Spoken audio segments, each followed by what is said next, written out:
Du Cameroun, bonsoir, bienvenue. Bonsoir Lille, merci de l'invitation. On entre directement dans le débat. Ce rapport, pour les uns, c'est sans objet, c'est quelque chose, ça cache autre chose, ça n'a pas d'objectivité.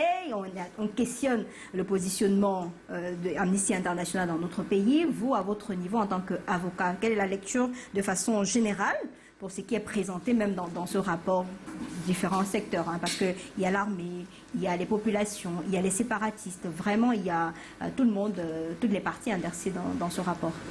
Ma foi, je pense que ce rapport d'Amnesty International est un rapport pour moi qui est très équilibré, un rapport fourni, un rapport qui en réalité est basé sur les éléments factuels.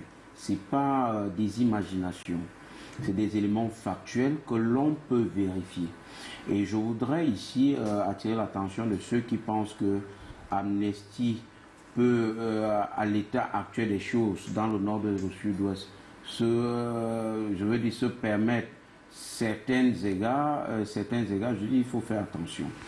Vous savez, lorsque les organisations internationales ou alors certaines ONG essaient de mener des actions au Cameroun et qu'ils ressortent de leur rapport une certaine culpabilité des forces régulières, disons-le comme ça, il y a toujours une analyse à minima de ceux qui pensent qu'ils sont là pour représenter le parti au pouvoir ou alors pour représenter les institutions républicaines.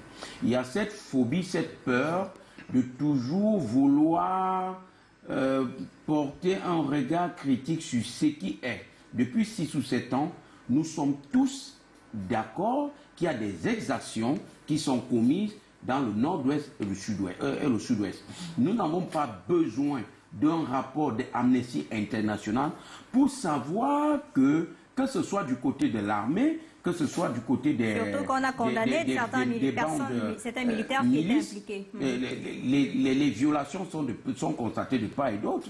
Il me souvient que des partis politiques de l'opposition, notamment le SDF, dans ces différents rapports du NEC, avaient eu à interpeller le gouvernement de la République sur ces exactions-là.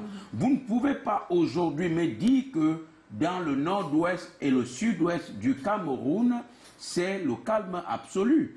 Vous ne pouvez pas me dire que dans les ripostes de l'armée, c'est toujours le respect des droits de l'homme. Non, ce qui est sûr, ce qui est certain, c'est que nous sommes en période de crise qui dure depuis 7 ans dans cette région anglophone. Et justement, la cause anglophone, au départ, portée par certains groupes, s'est transformée en des revendications des bandits qui, n'est-ce pas, méritent un châtiment à la rigueur de la loi. Justement, l'armée de son côté, pour sécuriser les populations, est parfois amenée, bon gré mal gré, à commettre des exactions. C'est de ça qu'il s'agit dans le rapport d'Amnesty International. Amnesty International ne dédouane pas les bandes de milices, ne dédouane non plus les forces républicaines. Amnesty International, dans son procédé, dans sa façon de faire, essaie d'attirer effectivement l'attention du gouvernement de la République sur ce qui se passe sur le terrain. Ne pensons pas qu'il y a une sorte d'accalmie là-bas. Certes, il en a, mais au prix de quoi?